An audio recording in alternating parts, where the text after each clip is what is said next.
How to get two of the same Messenger app on your Samsung phone that will create a clone of that specific app. And you can see here on Samsung phones, it's known as Dual Messenger. It is currently running Android 15. I'll show you where to go to find this feature and how it works.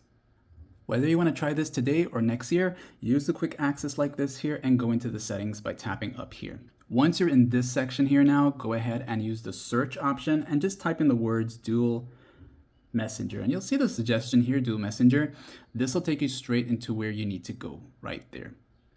Now, once you're here, if you have any of these apps already installed in your phone, they will show up here. So you have WhatsApp, Snapchat, Facebook, and Messenger. So basically with this here, if I turn either one of these on, so I'll do this with WhatsApp, it's going to say to create a copy of it and then go ahead and install it. Then you just have to confirm this here, and you can choose to use a separate set of contacts.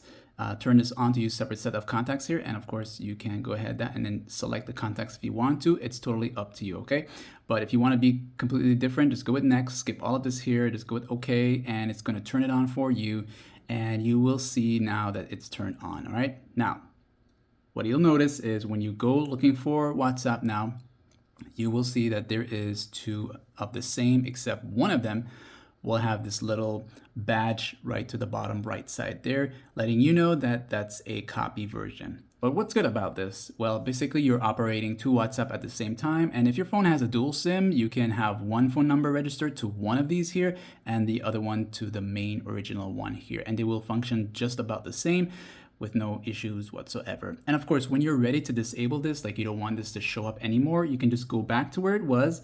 By turning this off, you're going to disable the copy.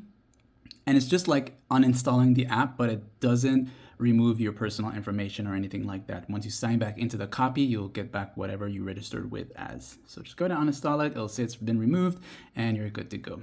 Like and sub.